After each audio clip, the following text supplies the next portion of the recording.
Hey everybody, and welcome to Twin Talk, a video discussion show with twin brothers Chris and Kevin drink and draw. We're talking about comic books, movies, and all things pop culture. We are your hosts, Chris Hart, Kevin Hart. Today we're going to be talking about Spider-Man, Far From Home.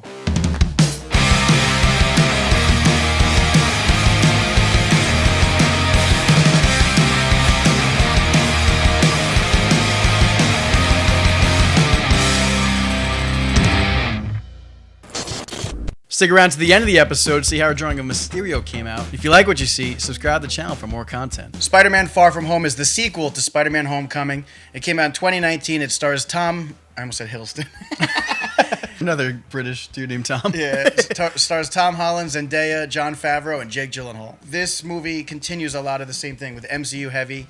A lot of the same things from the first movie they doubled down on, including the MCU stuff and the comedy of the Circle of Friends. Another thing they did in this movie was they took the friendly neighborhood Spider-Man out of Queens onto a school field trip, which I really liked. I thought that was a smart choice. Yeah. And we see that he's struggling with wanting to just be a kid and leave the suit at home. He's sick of being Spider-Man at this point. The complete opposite of what he wanted in Homecoming. Yeah. He's trying to get with MJ. Very quickly forgot about Liz Allen, who I still think is the better looking broad, but but he's focused heavy on this. He's trying to get MJ. I'm still not sold on MJ, Michelle Jones and Daya's MJ. The plot of this movie is very simple, actually. If you really break it down, very simple, very solid.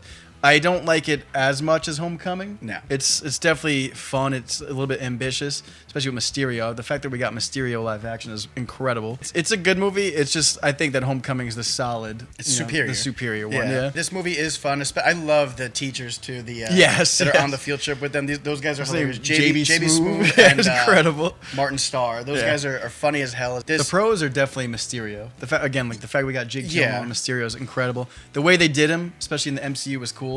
The one thing I didn't like was the fact that they're all like, "Oh, Tony Stark," Well, this movie brought to the attention of the public that like every MCU villain is like basically birthed by Tony Stark's like previous life. There's a very exposition heavy scene in the bar. It's way too heavy. Where they're basically saying everything that happened to them. It was such a cool reveal too. Like how everything was like an illusion. They're sitting in the bar. I was like, first of all, I was like. That was one thing I thought. I was like, they're in their costumes. How would no one know who they are? But then there was that party where everyone's dressed up. Yes. So that was an excuse. And then two, it was completely made up because Jake Gyllenhaal's Mysterio, Quentin Beck, was fooling Peter the whole time. I remember being in the theaters, and that was the part where I went to the bathroom, and like I saw everything coming. I was like, "Wait, what's happening?"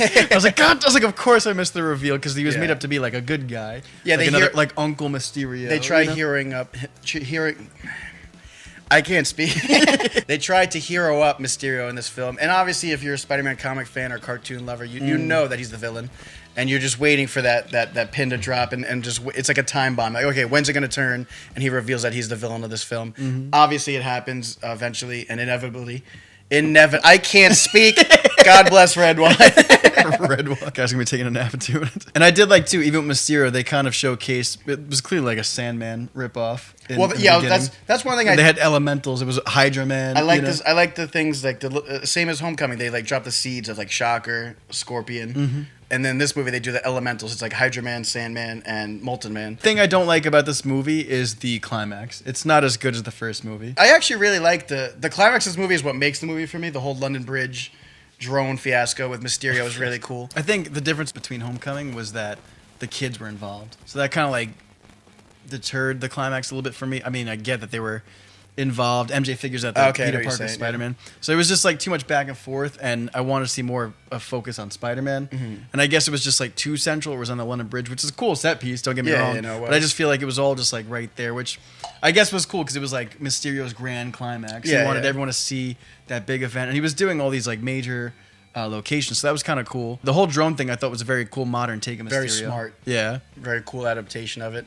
Because like, how else would you do him? Because he can't just be like, oh, like magic or like theater parlor tricks. In the comics, he's like a failed like Hollywood stuntman / like theatrics guy. You don't want it to be corny. You want it to be badass because he is a threat. Yeah, especially in the comics, like you can see that he's badass. You want that translated well live, and it was just cool to see like a high caliber actor of Jake Gyllenhaal take this role. But that was one thing I was a little disappointed in too because I love Jake Gyllenhaal.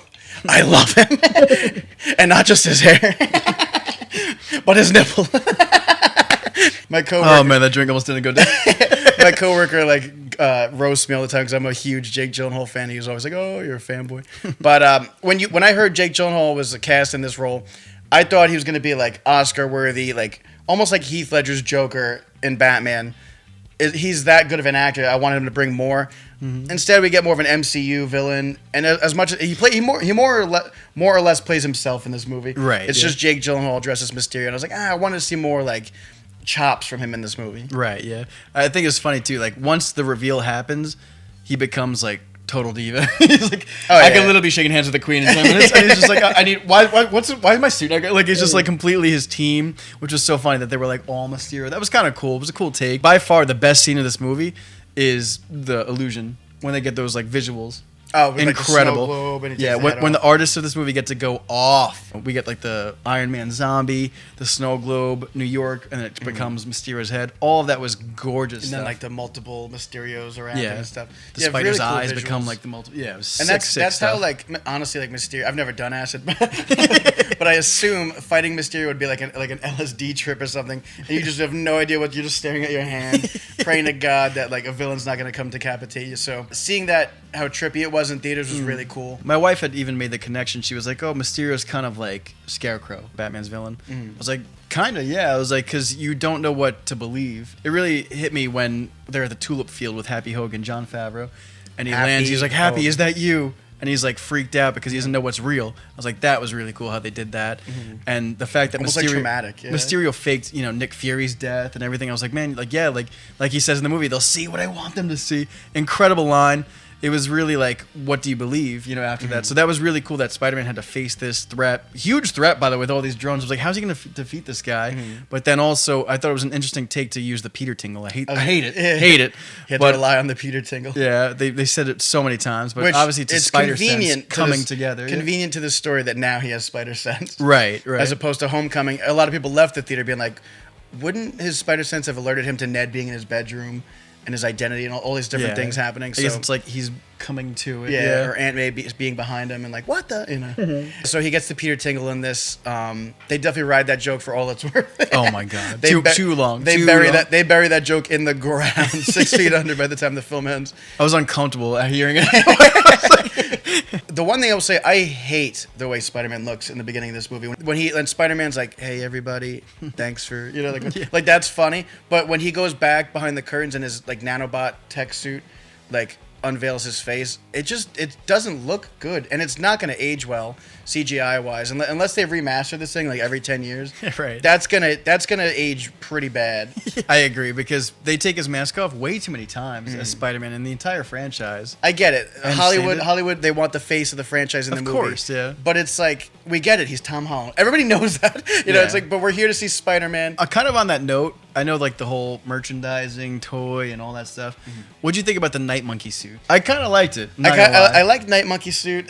Overall, though, I feel like the best suit that Tom Holland has had has been the Homecoming suit. Like you said, merchandising rules all. I hate the like Iron Spider one with his arms come out. No, actually, I like that one. No, I just don't like the arms. I like the look of it. It's too CGI, too. It is very CGI heavy. Yeah. But I hate the arms. I've never liked Spider-Man with those arms. I don't really love. I know. It's a part of the story where he becomes his own man, right? He uses the Stark technology to make his own Spider-Man suit. I don't like that suit. I'm not a fan of it. I actually like it. I hate the gloves. I hate like the fingers. I don't like the black. It's not Spider-Man. I like the black because blue and red Spider-Man. I always pictured Spider-Man being black and red, like especially when I was reading my Essential books. I feel like it's more superior Spider-Man. Yeah. Just go back to the Homecoming suit because it's so good. Honestly, it's great. Yeah, but I feel like that's the thing is like they're contractually obligated to push out new suits, new merchandise, and I feel like that's even a part like that they're having to write into these stories, which is like detrimental to the overall character. That's Sony. That's Sony. Of course, like obviously this whole merge is weird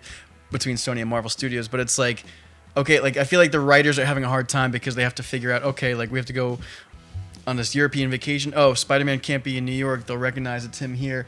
Oh, give him a black suit, more toys, like I just feel like that's kind of like shoehorned, and I'm not a huge fan of that. The one thing I do like about the black and red suit at the end is that it has like the underarm webbing. I know a lot of people aren't a huge fan of that, but I believe we saw that in Homecoming too. Really? Yeah. Remember in the helicopter? He yes, jumps over. That's right. Yeah. Well, so I guess in this franchise, I'm glad that they're embracing that more because that is a cool aspect of his suit. A lot of people don't like that webbing thing. I personally, as a kid, like hated it. I remember buying a Spider-Man costume as a kid, and I saw that it had that. I was like, "What the hell is this?" I was like, "No, I hated it." Because at that point, I loved the '90s Spider-Man cartoon, and he didn't have it in that. So, but growing up, reading comic books, appreciating the art, you see Steve Ditko. His original design is flawless. I actually had an argument the other day with a guy on Instagram saying that Andrew Garfield's Spider-Man 2 suit is the best we'll ever see in live action. And this kid went back and forth. He was like, actually, you're wrong. Spider-Man has a lot of suits. And I was like, thanks, Aunt May. Thank you, Sneaker.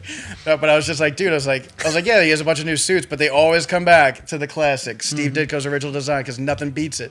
And then he was like, actually, Tom Holland's Homecoming suit is the original Steve Ditko suit. I was like, this guy has no clue what he's talking about. So I deleted my Instagram, deleted my Facebook. I moved to New Mexico just because of this fight. That is one gripe I do have, though, like, because halfway through this movie, I was like, okay, I know this is the character arc at this point in the MCU of Peter Parker's attached to Tony Stark's Iron Man. I get it. But I wanted to be Peter Parker, Spider-Man. Like, I wanted to be his own intelligence, his own identity. Not this, we've said it before, Iron Lad Jr., Iron Spider, like whatever. He becomes that in Homecoming at the end. And then this one, we're kind of still rehashing it. I get the whole PTSD thing that he was close to him. And then we go back to the fact that, like, oh, he's like, I can't, everyone wants the next Iron Man. And I was like, no, we don't. We want Spider-Man as he is, like. And then he's like, next man up mentality. And then like he makes the suit and he's like doing all this stuff and it's like he's playing AC/DC. It's literally like Tony Stark copy of Tony Stark. Although it did give us a great joke of him saying he loved Led Zeppelin. Was it that great though? No, but like hi Aunt May. It just keeps going back to. That was the one thing that I was like, please let's. But by this movie, I swear to God, unless like the No Way Home when the Spider-Man like. If they don't teach him what it is to be Spider-Man, I'm walking out of the theater because like, enough of this Iron Man stuff. We get it. Like, thank you for your service. Thank you for what you did to save the world. Let's move on. Let's turn the page. It's time for Peter to be himself. Yes. And like you said, like if Andrew and Toby like, yo, dude, you got to do you, boo. Boo. Another gripe I had with this movie was that Nick Fury is a Skrull, apparently. I didn't mind that because it sets up. It sets up future things, but like Secret Invasion. If you rewatch the movie knowing that he's a Skrull, it's like they had to be so careful with like the script for that, and you could just tell that Nick Fury's a little off in this movie. You're like, okay, like something's weird about him. But then at the end, they set up Nick Fury at Sword in space, and obviously we're going to see more of that come to fruition in Secret Invasion. I'm excited. Yeah, they better do the Skrulls justice because they've been in the backgrounds a lot for this MCU. And they've been good guys. They've been good guys. They're drinking Slurpees. Not enough invading. You know what I'm saying? So overall, I loved Homecoming. I feel like that was a really solid Spider-Man movie. Again, top 3 in my opinion. This movie took a little bit of a lull for me. I'm really hoping that we pick up the speed again. Not a bad movie. With a Spider-Man No Way Home. Not a bad movie at all. Very entertaining, but definitely missed the mark for me a little bit. I'm giving this thing a 7. I think I gave Homecoming 8.5/9. So I'm gonna have to agree with you. I'm gonna go a little bit lower. Not in the 7s, but at least an 8. Weak clap. Very weak. Anyways, that about wraps up. Not much better. Give it some. Put your balls into it. Anyways, that about wraps up today's episode of Twin Talk. If you like this video, give it a thumbs up. Comment below to join the discussion. And don't forget to subscribe to the channel for more content. We'll see you next time. Peace!